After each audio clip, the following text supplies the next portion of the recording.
오늘의 데일리 뉴스레터에 오신 것을 환영합니다. 1. 독일, 중국 대사관 폐쇄 및 단교 조치 시행. 2. 야간 편대 비행 KF-21 이륙 사진 분석하던. 3. 극비사항으로 개발되던 악마의 무기. 한번 진실을 알아봅시다. 독일은 유럽에서 가장 큰 경제 국가 중 하나이며 중국의 불법적인 무역 제재 조치로 인해 경제가 완전히 통제되었습니다. 독일 정부는 혼자서 이 문제를 해결할 수 없어 한국 당국의 도움을 청했습니다. 한국 당국은 독일을 돕기 위해 자신들의 정보 자원과 경제적인 관계를 활용하였습니다. 한국은 독일을 위해 새로운 무역 조치를 제안하고 다른 시장을 찾고 경제를 다각화할 수 있도록 도왔습니다. 또한 한국은 독일이 중국과 경쟁할 수 있도록 IT 기술 역량을 향상시키는 데도 도움이 되었습니다.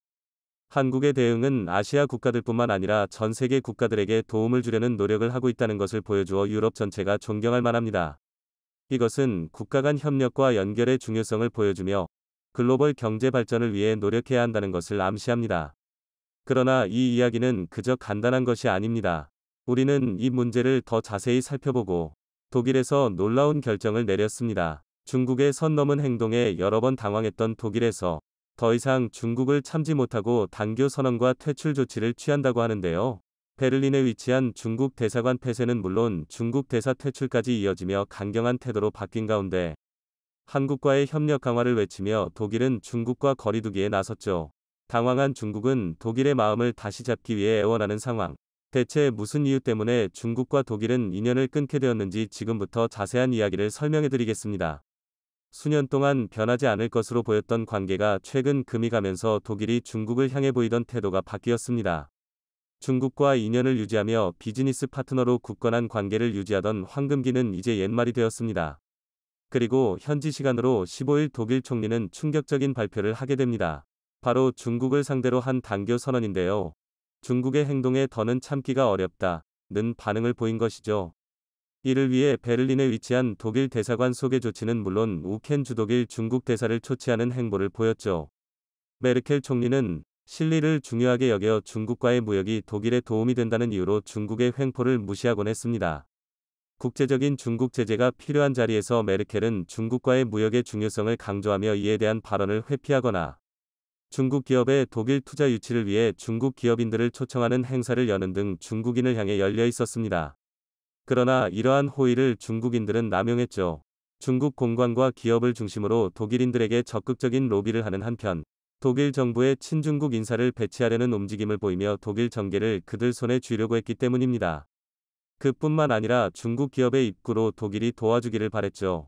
관세는 물론 비유럽 국가에 대한 장벽이 높기에 유럽은 아시아 국가가 쉽게 침입하기 어려운 곳인데요. 독일은 유럽 국가들 중에서 그나마 우호적인 모습을 보였기에 중국이 그 틈을 비집고 독일을 전진기지로 삼아 서유럽 세계에 자국 상품 수출을 하려고 마음을 먹었습니다. 독일 기업들도 마찬가지였죠. 중국 시장에 진출하고자 한 독일 기업들은 메르켈과 마찬가지로 숄츠 총리를 구슬려 원하는 것을 얻으려고 했습니다. 그러나 숄츠 총리는 뜻밖의 모습을 보이며 중국과의 협력을 거절했죠. 독일 주간 슈피겔지는 최근 폴크스바겐이 중국 진출을 위해 정부에게 투자 보증을 요청했다는 소식을 전했습니다. 독일 정부는 이 보증에 대해 폴크스바겐에게 거부 의사를 밝혔죠. 1980년 헬무트 콜 총리 시절부터 정부가 기업의 중국 투자에 거부했던 사례는 없었습니다. 그동안 독일의 수출을 위해 정부는 기업이 요청한 건에 대해 특별한 경우를 제외하고는 제한을 걸지 않았죠. 그런데 이번에는 특별한 이유가 없었음에도 불구하고 단지 중국이라는 이유만으로 독일이 투자 보증을 거절하는 한편 폴크스바겐 외에 다른 독일 기업들이 중국 투자를 요청하는 요청서도 거절 의사를 표현하며 다른 모습을 보인 것입니다. 게다가 호주가 주관한 피치블랙 훈련에 독일이 공군을 파견하면서 중국에서 큰 파장이 일었습니다. 현재 호주는 중국과 척을 진 국가로 대중국 동맹에 있어 핵심적인 역할을 하는 곳인데요. 이곳에 군사를 보낸 곳들은 중국과 거리를 둔 국가들이 대부분입니다. 특수한 예외를 제외하고는 군 병력을 보낼 이유가 없는데 독일은 그럼에도 불구하고 유로파이터 6대를 호주 훈련에 보내며 중국과 거리를 두겠다는 확실한 의사표현을 한 것이죠. 동시다발적으로 로베르트 하베크 독일 부총리 겸 경제장관은 로이터 통신과의 인터뷰를 통해 우리는 더 이상 중국에게 협박당하지 않겠다라고 선언하며 중국의 보호무역주의로 독일이 희생되는 것을 좌시하지 않겠다고 선언했습니다. 독일의 대중국 무역 수출 비중은 전체 무역 수출 비중에서 9.5%를 차지하는데요. 전체 국가들 가운데 1위에 해당하는 규모입니다. 엄청난 타격을 입을 수도 있는데도 불구하고 독일은 과감한 판단을 내린 것인데요. 그러지 않아도 경제적으로 위태로운 길을 걷는 독일이 과감하게 중국을 버리고 새로운 길을 선택한 이유는 대체 무엇일까요? 이를 알기 위해선 중국이 독일에게 저지른 일들을 알아야 합니다. 올해 9월 영국에서 의미심장한 보고서가 발간되었습니다. 국제인권단체 세이프가드 디펜더스가 발간한 보고서에는 심상치 않은 내용이 적혀져 있었는데요. 바로 중국 공안이 전 세계에 걸쳐 비밀 경찰서를 설치했고 공작원들을 동원해 반 시진핑 인사들을 몰래 구금하거나 살해하는 등 다양한 공작 활동을 통해 조직적으로 활동했다는 사실을 알린 것입니다. 중국 공안이 부르는 이들 비밀 경찰서의 명칭은 110 해외 서비스 스테이션인데요. 당초에 이 조직 설치 명분은 중국인을 대상으로 한 보이스피싱 범죄를 잡기 위한 것으로 범죄 조직 일망타진을 위해 만들어진 것이죠. 그러나 실제 활동은 보이스피싱과는 관련이 없었죠. 중국 공산당 통일선전부 산하의 조직과 관련이 있는 비밀 경찰서는 중국 음식점, 편의점, 배달업체 등 다양한 모습으로 그 진짜 정체를 숨기고 공작 활동을 벌였습니다. 이들 보고서 발간에 중국은 사실을 일부 인정하며 작년 4월부터 올해 7월에 이르기까지 중국인 약 23만 명을 형사처벌을 위해 귀국하는 절차를 밟았다고 말하며 비밀 경찰서 운영과 운송 인원까지 공개했죠. 원칙적으로 스테이션은 수배자를 검거해 송환할 법적 권한도 없고 타국의 땅에서 수사 행위를 하는 것은 월권 행위입니다. 심지어 상대 국가에 어떠한 허가 요청도 하지 않고 벌인 일이었죠. 독일은 특히 110 스테이션의 주요 기지로 활용되었습니다. 중국 공자학원을 겉에 내세우고 공작원들이 독일 주요 도시에서 버젓이 활동, 시진핑과 관련해 안 좋은 소리를 한 인물들을 몰래 구금하는 행동을 저지른 것입니다. 프랑크푸르트에 위치한 스테이션 기지는 독일 공관과 매우 가까이 위치한 곳으로 독일 공권력을 비웃는 것처럼 보이는 행동이라 할 수 있습니다. 이에 대해 독일 정부는 강한 불만을 표출했죠. 이미 공자학원에서 중국 로비스트들이 독일 정치인들을 대상으로 비밀리에 정보를 캐내려 했던 전적이 있었는데 또 한 번 중국 스파이들이 독일 땅에서 활보했다는 사실을 간접적으로 알게 된 것이기 때문인데요. 이 밖에도 중국 해커 그룹이 독일 주요 회사들을 향해 지속적으로 해킹을 시도한 사실이 발각되는 등 독일 정부는 중국이 저지르는 뻔뻔한 불법 행위 시도에 경악했죠. 중국 소속 그룹인 해킹그룹 원티가 독일 기업인 BASF와 지멘스를 대상으로 기밀을 빼내려 한 흔적을 독일 정보부가 발각. 독일 정부가 중국에 경고를 보낸 일도 있었습니다. 연이은 중국의 일탈 행위는 실리무역을 추구하려는 독일의 인내심을 바닥까지 끌어내렸죠. 의구르 인권 문제에 대해서도 중국의 양면성이 드러났고 독일 기업인들도 중국 정부에 의해 차별받는 일들이 잇따르면서 독일은 더는 중국을 감쌀 이유가 없어진 것입니다. 특히나 점점 중국 수출에 의존적인 형태의 독일 내부에서는 자성의 목소리가 점점 커지고 있었습니다. 프랑크푸르트에서 열린 회의에 참석한 도이치뱅크 크리스천 봉제 최고 경영자는 이 사실을 주목해야 한다고 역설했죠. 독일이 러시아의 천연가스를 지나치게 의존한 결과 에너지 위기를 맞은 것처럼 현재 독일은 중국 수출에 의존하면서 자립할 힘을 잃고 있다고 주장했습니다. 숄츠 총리도 이 주장에 동의하며 탈중국을 선언 단교 조치까지 취하며 강경한 자세로 돌변한 것이죠.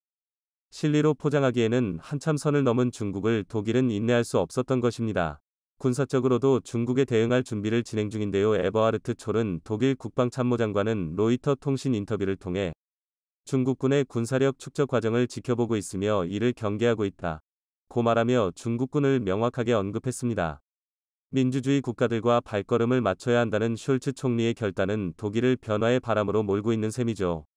올해 초 독일과 공조를 강조하며 중국 독일의 무역 확대를 요청했던 리커창 총리는 갑작스럽게 바뀐 변화에 당황했다고 하는데요. 심지어 군사까지 호주 훈련에 파견하면서 대립하고 중국 대사 초치와 단교까지 이어진 일련의 흐름에 대해 중국을 죽이려고 하는 행위라고 지적하며 중국도 독일의 행동에 가만히 있지 않을 것이라고 의사를 밝혔죠. 실제로 현지 시간으로 21일경 중국은 주중 독일 대사를 초치하는 모습을 보이며 베이징에 있는 대사관 폐쇄 결정에 나서는 등 즉각 보복 움직임을 보였죠. 무역 보복까지도 선언하면서 중국은 독일을 억누르려고 했지만 독일은 믿을 수 없는 중국과의 인연을 버리고 신뢰할 만한 파트너인 한국과 더욱 가까워지고 있습니다. 특히 태양광 산업에 의존하며 친환경 에너지 영역에 있어서 중국의 뜻대로 끌려가던 독일은 원전으로 방향을 틀면서 원전 기술을 가진 한국에게 도움을 요청하고 있는데요. 당연히 독일의 요청에 한국은 도움을 주며 원전 수출까지 내다보는 가운데 중국은 강경하게 나오는 독일의 태도에 제대로 반응을 하지 못하는 상황. 현재 미국의 금리 인상으로 신흥국들에 몰렸던 자본들이 KF-21 보람의 전투기가 최초의 야간 비행을 성공적으로 마쳤습니다. 얀헵 기자에 따르면 2023년 3월 9일 야간 비행이 치러졌다고 한국방위사업청이 말했습니다. 방위사업청은 모든 비행 시스템은 정상적으로 작동했다고 덧붙였습니다. 전투기 내외의 조명은 제한된 광량에서도 잘 작동했습니다. 얼마 전 국산 초음속 전투기 KF-21이 야간 비행에 성공했습니다. 영상으로 공개된 야간 비행 훈련의 모습을 통해서 의외로 많은 정보를 새롭게 알 수 있었는데요. 특히 KF-21이 우수한 비행 성능과 스텔스 성능을 엿볼 수 있었다고 합니다. 그런데 정작 중국에서는 이번 영상에서 포착된 KF-21이 특징을 보고 한국은 스텔스기를 만든다면서 그 기본조차 모른다며 깎아내리고 나섰는데요. 도대체 이들이 무슨 근거로 그런 주장을 하는 것인지 함께 알아보겠습니다. 지난 9일 KF-21C 제3호기와 4호기가 오후 8시쯤 경남 사천 소재 공군 제3훈련 비행장 활주로를 이륙해 남해 상공 고도 2만 피트에서 시속 약 46km의 속도로 1시간가량 날았습니다. 해당 시간에는 이미 해가 져서 어두워진 이후였고 비행시험에 참여한 KF-21은 이날 처음으로 외부 조명장치를 켠 화려한 모습을 선보였습니다. 지난해 7월 19일 시제 1호기의 첫 비행 성공 이후 약 7개월 만의 일인데요. 이번 비행시험은 빛이 제한된 상황에서 항공기 내 외부 조명의 정상 작동 여부 등을 확인하는 방식으로 진행됐습니다. 항공기의 조명은 야간 비행 때 항공기 간 충돌 방지, 조종사의 계기 장치 식별 등의 중요한 역할을 하죠.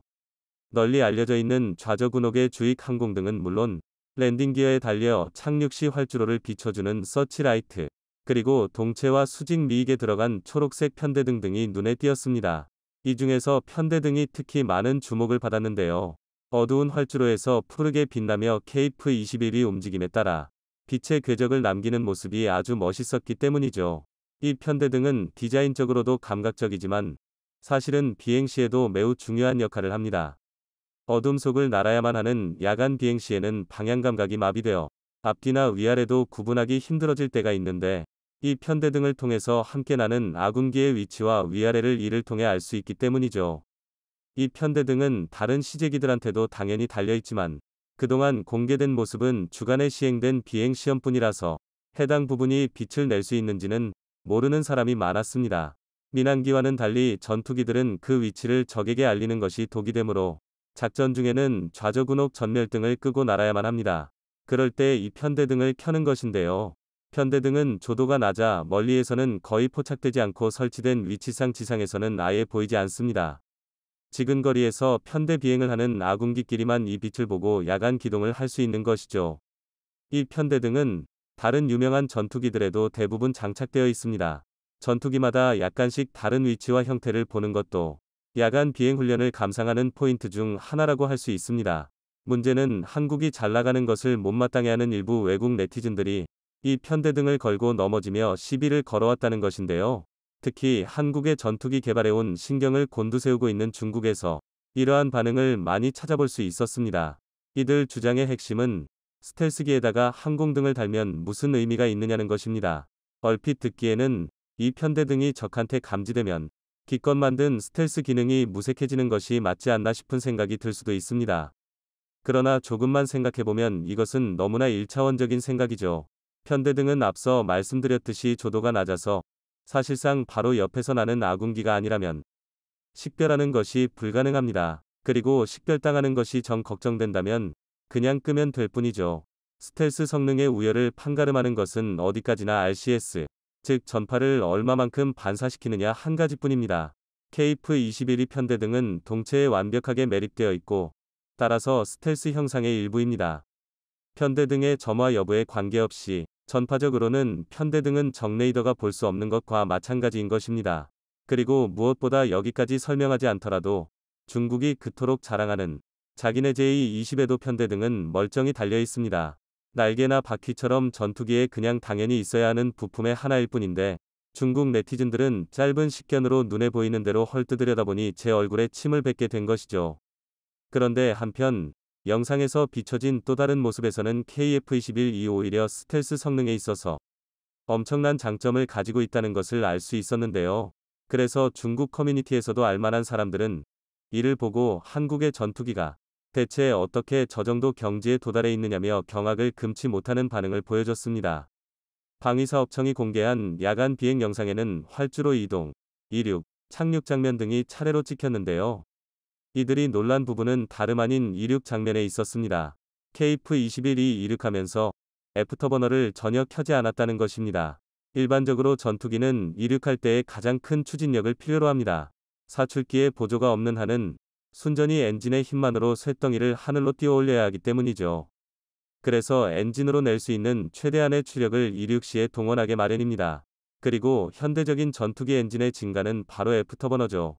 엔진의 배기가스에다 연료를 추가 분사해서 연소시키면 더 많은 배기가스를 더 빠르게 뱉어내면서 순간적으로 출력이 크게 올라가고 엔진 후방으로 선명한 불꽃을 뿜게 됩니다.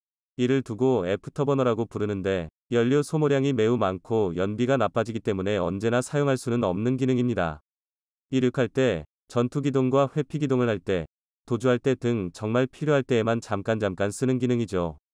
이 애프터버너의 또 다른 단점은 엔진 후방의 불꽃이 적외선을 방사하고 레이더 전파도 반사한다는 것입니다. 즉 스텔스 성능에 흠집을 낸다는 것인데요. 여태까지 공개된 KF-21이 이륙 장면에서는 애프터버너 사용 여부를 확인하기 어려웠습니다. 전부 시연비행인 만큼 애프터버너를 사용하지 않아도 될 만큼 활주거리를 길게 가져가기도 했으며 낮에만 진행해서 불꽃을 제대로 식별할 수 없기도 했죠. 그런데 야간 비행 영상에서는 비교적 짧은 활주거리로 날아올랐음에도 애프터버너의 불꽃이 전혀 보이지 않았습니다. 애프터버너를 켜지 않은 일상적인 출력만으로도 이륙이 가능할 정도라는 것이죠. KF-21은 스펙이 공개됐을 때부터 출력 대비 중량비가 매우 좋을 것으로 예상됐었습니다. 뿐만 아니라 동급 엔진을 사용하는 F/A-18에 비해 작고 가벼우며 추력이 비슷한 F-35보다는 익면하중이 작습니다. 덕분에 가속력, 선회 능력, 고바듬각 기동 능력 등이 출중할 것으로 점쳐졌죠. 그런데 KF-21은 그런 정도가 아니라 엔진 출력이 남아도는 나머지 애프터버너도 없이 이륙이 가능한 수준이었던 것입니다. 얼마 전 복좌 4호기의 시연비행 장면을 통해 KF-21의 이륙거리가 매우 짧을 것이라는 분석이 나온 적이 있었죠. 짧은 이륙거리를 애프터버너도 쓰지 않고 날아오른다는 점은 상당한 이점입니다. 적 견제가 쉽지 않은 지상과 이륙 직후의 리스크를 최소화시킬 수 있기 때문입니다. 일정 고도에 도달하기 전까지는 실속의 위험이 있어 제대로 된 회피기동이 불가능하기 때문에 전투기는 감지되지 않고 빠르게 발진하는 것이 중요한 덕목입니다. 최초의 5세대 전투기이자 현존 최강이라 불리는 F-22 랩터조차도 이륙할 때에는 애프터버너를 사용하지 않을 수 없었고 그 뒤를 이은 F-35 역시도 이 한계를 끝내 극복하지 못해서 아예 수직이 착륙형을 따로 만들어야 했습니다. 그런 점에서 KF-21은 매우 훌륭한 피지컬을 타고났다는 것을 알 수 있죠. 그뿐만 아닙니다. 이륙할 때 애프터버너가 필요하지 않다는 것은 공중에서 순항할 때에도 출력이 남아 돈다는 의미입니다. KF-21은 추중비를 비롯한 물리적 특성만 보더라도 유로파이터 타이푼에 버금가는 초음속 순항이 가능할 것으로 예상됐었는데요. 이번에 공개된 이륙 장면을 통해서 여유롭게 슈퍼크루징을 해낼 수 있다는 것이 거의 기정사실이 되었습니다. 슈퍼크루징, 즉 애프터버너 없는 초음속 순항이 가능하다는 것은 스텔스 성능을 유지하면서 음속 이상의 초고속 기동이 가능하다는 의미입니다. 스텔스 전투기를 눈에 보이지 않으면서 정광석화처럼 움직이는 치명적인 비대칭 전력으로 만들어주는 핵심적인 요소가 바로 슈퍼크루징인 것이죠. 이번 야간 비행은 언뜻 생각하기에는 KF-21이 예쁜 불빛을 켜고 비행한 것 정도로 여겨질 수 있는 일이지만 이렇게 한 껍질 벗겨보면 나날이 몰라보게 발전하는 KF-21을 만나볼 수 있습니다. 그리고 그게 반갑지 않은 나라도 있죠. 바로 중국입니다. 일단 중국은 마치 한국 보라는 듯이 KF-21이 야간 비행 3일 만인 12일 자국 항공모함인 산둥함에서 제-15 전투기를 동원한 야간 비행 훈련을 진행했습니다. 한국이 한밤중에 전투기를 띄워서 깜짝 선물을 주더라도 대응할 능력이 있다는 것을 보여주려고 한 것이죠. 수-33이 불법 복제판에 불과한 전투기로 KF-21을 막는 것이 가능한지는 둘째치고 말입니다. 중국군의 공식적인 반응 외에도 중국 네티즌들의 반응도 격렬했습니다. 해당 소식에 댓글을 쓴 중국 측군사 전문가는 한국이 이 항공기의 개발에 매우 진지하게 임하고 있다는 것을 알게 되어 매우 충격받았다 고 말했는데요. 한국이 폴란드 등 여러 국가에 무기를 팔면서 조용히 힘을 길러왔다는 댓글에 내가 생각하기로는 항공기의 조립 능력조차 한국이 가진 적이 없는 줄로 알았다며 진심으로 당황한 모습을 보여주기도 했습니다. 그 외에도 애프터버너를 켜지 않다니, 스텔스, 기동성, 슈퍼크루징 및 높은 상황인식 능력을 통합한 세계적 수준의 첨단 전투기가 됐다 등 진심으로 감탄하는 듯한 반응도 살펴볼 수 있었죠. 한국 전투기의 눈부신 발전에 중국인들은 상당한 위협을 느끼고 있는 모양인데요. 한국이 앞으로도 꾸준히 KF-21을 발전시켜서 중국이 감히 넘볼 수 없도록 하늘에서 이 땅을 지켜줄 수 있기를 바랍니다. 대한민국 국방부가 1990년대부터 연구했지만 논문으로도 발표되지 않은 최고 등급의 극비사항으로 감춰온 무기가 있습니다. 지난 2019년 일본과의 외교 관계가 급속도로 악화되자 국방부는 강급화 국방계획을 발표했습니다. 1차적으로 한국형 항모라 부를 수 있을 만한 다목적 상륙함 2위 건조 사업을 발표함과 동시에 스텔스 무인기 및 EMP 무기라는 핵심 전략 무기를 공개했죠. 일본에게 항의하는 일종의 무력 시위였습니다. 현재 한국 국방부는 국방연구소를 통해 다양한 최첨단 무기를 개발 중에 있지만 절대로 공개하지 않는 무기가 몇 개 있습니다. 대표적으로 현무로 대표되는 한국형 탄도미사일 사업, 2000년대 중반부터 진행 중인 초음속 대한미사일 사업, 그리고 전자전에 대비한 전자무기 체계죠. 이러한 무기들은 그 성능은 물론이고 관련된 연구 논문조차 발표하지 못하도록 막아둔 극비사항이죠. 이 중 눈에 띄는 무기가 있습니다. 바로 전자전에 대비한 전자무기 체계인데요. 스타워즈 시리즈에서 이온 캐논이라는 병기가 바로 이 무기를 쏴 잠시 동안 상대를 불구로 만들어버린 적이 있었지만 이런 무기가 실제로 존재할 것이라 믿는 이들은 많지 않았습니다. 국방부가 발표한 전자무기는 바로 EMP, 일렉트로마그네틱 펄스, 탄을 말합니다.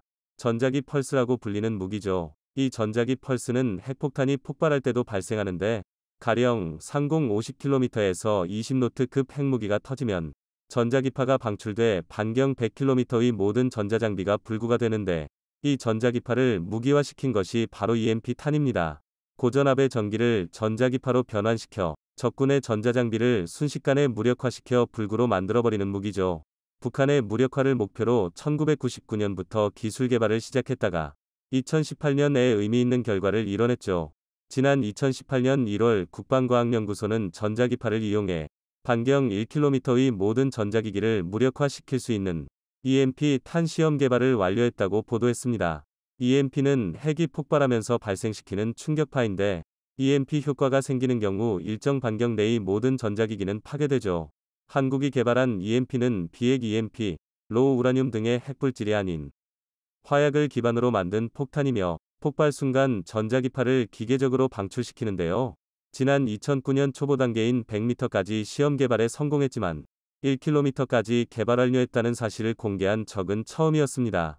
그러다 일본과의 외교 관계가 급격히 악화되던 2019년 8월 국방부가 국방중기계획을 발표하면서 EMP-탄의 개발을 공식화했습니다. 그렇다면 EMP-탄은 도대체 무엇일까요? EMP-탄은 인공적으로 전자기파를 만들어내 목표 반경 내 모든 전자기기를 무력화시키는 폭탄으로 인간에게 피해를 입히지 않는 비살상용 전략무기입니다. 만약 반경 2km짜리 EMP-탄이 한방 서울에 투하되면 2km 내의 TV, 컴퓨터, 스마트폰 등 전자기기로 돌아가는 모든 전자제품이 파괴되면서 원시시대로 돌아가게 됩니다. 지하 수백 미터에 있다고 하더라도 전자기파가 뚫려있는 모든 공간으로 파고들어 무력화시킵니다. 지하에 있다고 안전한 것이 아닌 것이죠. 정전처럼 잠깐 전기가 공급되지 않는 수준이 아니라 전자부품이 과부하에 걸려 모두 타버리는 악마의 공격입니다. 이 EMP-탄이 무기가 될 수도 있겠다라고 생각됐던 건 1950년대 미국에서 시작됐습니다. 당시 미국은 태평양의 비키니 섬에서 핵폭탄 실험을 감행했는데 1946년부터 1958년까지 무려 23차례에 이르렀죠. 그런데 핵실험을 했더니 그때 방출된 강력한 감마선이 대기 중 질소와 산소를 타격하면서 대기가 마치 파도처럼 휘어지는 현상이 나타난 것입니다. 비키니 섬에서 실행한 실험은 하와이의 가로등을 전부 꺼버렸고 호주까지 영향이 있었다는 이야기도 있습니다. 당시 미국과 소련은 미친 듯이 핵실험에 열을 올리던 시절이었는데 1961년 소련이 6MT 위 수소폭탄을 실어한 직후 미국 알래스카에 설치된 조기 경보 레이더와 반경 4,000km 위 장거리 고주파 통신이 하루 내내 단절된 적이 있었습니다. 적군의 상공에서 터뜨렸을 때 무기가 될 수 있다는 사실을 알게 된 것이죠. 현재는 전 세계적으로 이러한 EMP탄에 대한 개발이 이루어지고 있는 실정인데요. EMP 폭탄은 핵과 비핵으로 구분되는데 핵 EMP는 말 그대로 핵폭탄을 사용하는 것입니다. 핵폭탄이 투하되면 굳이 의도하지 않아도 자연스럽게 전자기 펄스가 방출되는데 이를 이용하는 것입니다. 하지만 이는 쓸모가 있을지 모르겠습니다. 핵을 투하하면 이미 모든 것이 파괴되는데 전자기파가 영향을 미치는 것이 무슨 의미가 있는가 싶습니다. 하지만 핵폭탄의 경우 마음대로 사용할 수 없어 정치적인 결단이 필요하고 자칫 자국 국민들 위 목숨을 담보로 잡아야 할 수도 있습니다. 그러나 비핵 EMP는 다릅니다. 전자기 펄스를 방출시킬 수 있는 장치를 내장시킨 폭탄을 상공에서 투하시키면 목표로 하는 범위만큼의 전자기기를 무력화시킬 수 있고 정치적인 결단이 필요하지 않으며 가격 역시 핵 EMP에 비해 거의 거저 수준이죠. 상대적으로 그렇다는 뜻입니다. 이 EMP탄이 가장 최근에 사용된 건 지난 2013년 미국입니다. 이라크를 침공한 미국은 길이 2m, 직경 30cm의 EMP탄을 상공에서 투하했는데 고공 10km부터 작동해 8km, 5km, 3km에서 각각 고주파의 전자기파를 발사해 광범위한 피해를 발생시켰습니다. 발전기 방식의 막스, 메이RX를 사용했기 때문입니다. 이 덕분에 도심지의 위치에 직접 폭격할 수 없었던 라디오 방송국과 군지의소를 무력화시켰죠. 현재 한국은 주적이라 할 수 있는 북한의 전력망을 파괴하려는 목적으로 개발하기 시작했는데 이미 2000년대에 1km 이내의 전자기기를 영구히 파괴시킬 수 있는 무기를 개발해냈습니다. 국방과학연구소는 항공기 투하형부터 미사일 탑재형 등 다양한 종류를 개발한 것으로 알려져 있으나 극비사항인 만큼 성능과 실전 배치 상황은 절대로 공개되지 않습니다. 다만 현재 단도미사일 및 크루즈 미사일에 장착시켜 전쟁 초기에 북한의 지휘소, 미사일 기지, 비행장, 방공 시스템을 전부 무력화시킬 계획으로 지속적인 개발이 이루어지고 있습니다. 일각에서는 북한의 주요 지휘소나 전략시설은 전부 지하 수백 미터에 자리 잡고 있는데 그걸 공격할 수 있느냐 의심의 눈초리를 보내지만 EMP는 전선, 케이블, 통풍구 등 금속만 존재한다면 모조리 침투할 수 있습니다. 땅속에 있는 북한 지휘소라도 최소한 숨은 쉬어야 하니 통풍구는 있을 테니까요. 물론 한국은 현무 4등 지하시설을 파괴하기 위한 전술핵급 괴물미사일도 보유하고 있지만 총 너무 깊어 실패하더라도 EMP탄이 전자장비를 파괴시키기 때문에 완전한 무력화를 기대할 수 있습니다.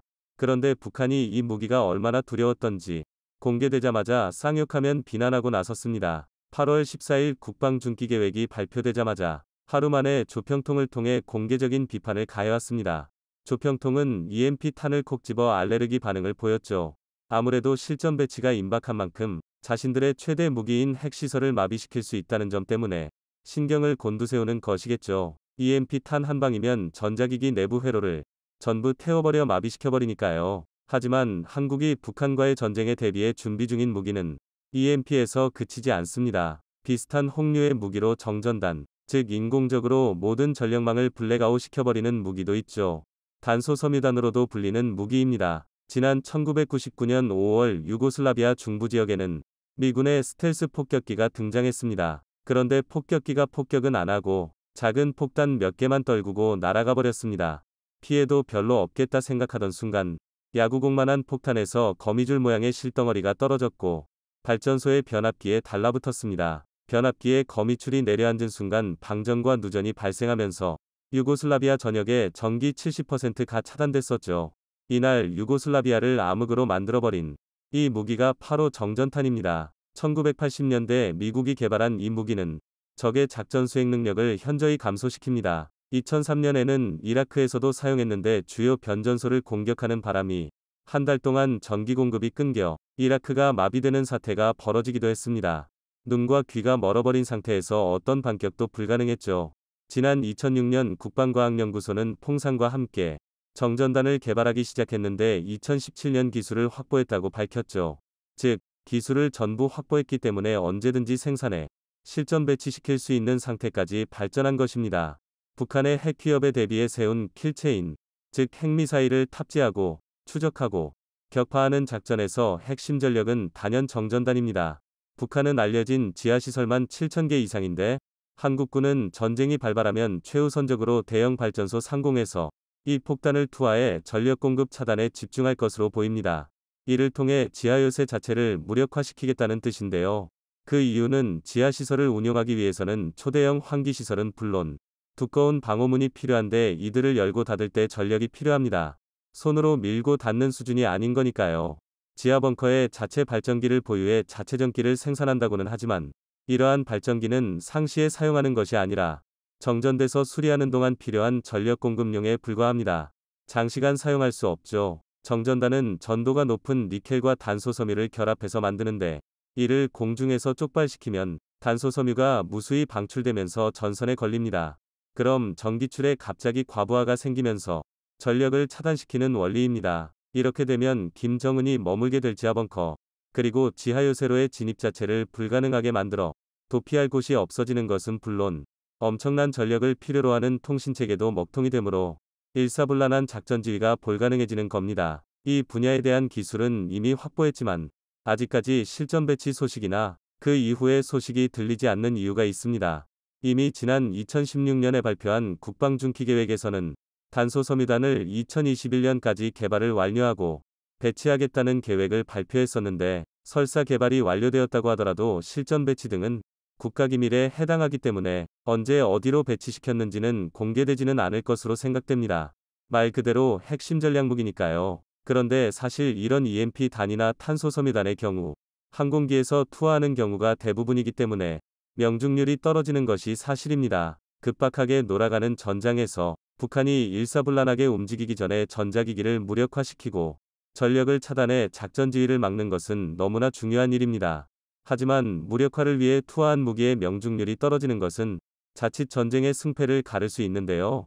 그래서 한국은 명중률을 높이기 위해 공중을 날아다니는 유도폭탄을 개발해 정전단에도 적용할 계획입니다. 국방과학연구소와 LIG 넥스원이 개발한 GPS 유도폭탄 KGGB는 재래식 폭탄에 장작시켜 재래식 폭탄의 치명적인 단점인 명중률을 최고 수준으로 높여주는 유도무기입니다. 재래식 폭탄이 핵미사일 효과를 내도록 해주는 것입니다. 과거 핵미사일은 오차가 1000m나 됐기 때문에 콘크리트로 둘러싸인 핵심 군사시설을 파괴하려면 핵탄두가 필수적이었죠. 그러나 GPS라는 개념이 도입되면서 2000년대에 접어들어 재래식 폭탄의 오차 범위가 5m로 줄어들었죠. 따라서 현대의 GPS 정밀유도 폭탄은 과거의 핵미사일만이 파괴할 수 있었던 적군의 두터운 방호 콘크리트를 뚫고 핵심 군사시설을 정확히 명중시킬 수 있어 핵무기를 대체하는 능력을 갖추고 있죠. 그런 의미에서 본다면 명중률이 상당히 떨어지는 재래식 폭탄을 스마트 폭탄으로 탈바꿈시키는 KGGB는 아군의 전투기 생존성까지 대폭 상승시키는 효과를 냅니다. 특히 KGGB의 경우 다양한 비행 방식을 보유하고 있는데 지면에 노출된 표적은 물론 산의 뒤에 위치한 숨겨진 표적까지 공격할 수 있는 선의 비행 능력도 보유하고 있죠. 이 능력은 스마트 폭탄의 대명사라는 미국의 JDAM에도 없는 특별한 기능입니다. 또한 최대 사거리가 100km로 JDAM보다 훨씬 먼 거리에 위치한 목표뿔까지 오차없이 정확하게 공격할 수 있습니다. 성능이 더 우수한 진짜 스마트한 유도폭탄인 거죠. 이 KGGB는 사우디아라비아에 수출한 것으로 잘 알려졌습니다. 지난 2016년 사우디아라비아는 한국으로부터 150억 원 규모의 KGGB를 수입했는데 이는 극비사항이었습니다. 수출의 모든 과정은 3급 군사기밀로 분류해 은밀하게 추진했죠. 왜냐면 우리 군의 전시비축량이 31분임에도 일주일밖에 보유하지 못한 아주 귀한 무기였으니까요. 그런데 수출 물량이 부족하자 군 전쟁 비축물자를 사우디에 수출해버렸습니다. 국방부는 사우디에 이를 판매한 사실 자체를 비밀로 분류해 공개하지 않다가 러시아 언론에서 이 사실이 보도되자 마지못해 시인하기도 했습니다. 현재 라이벌인 이란을 견제하기 위해 예멘 내전에 개입한 사우디를 지원하고자 이를 수출했다는 비난에 휩싸이기도 했었죠. 오늘은 북한을 완전히 무력화시킬 수 있는 EMP 단과 정전탄, 그리고 그들의 명중률을 높여줄 유도폭탄에 대해서 알아보았는데요. 얼마나 더 신기한 무기들이 등장하게 될지 기대됩니다.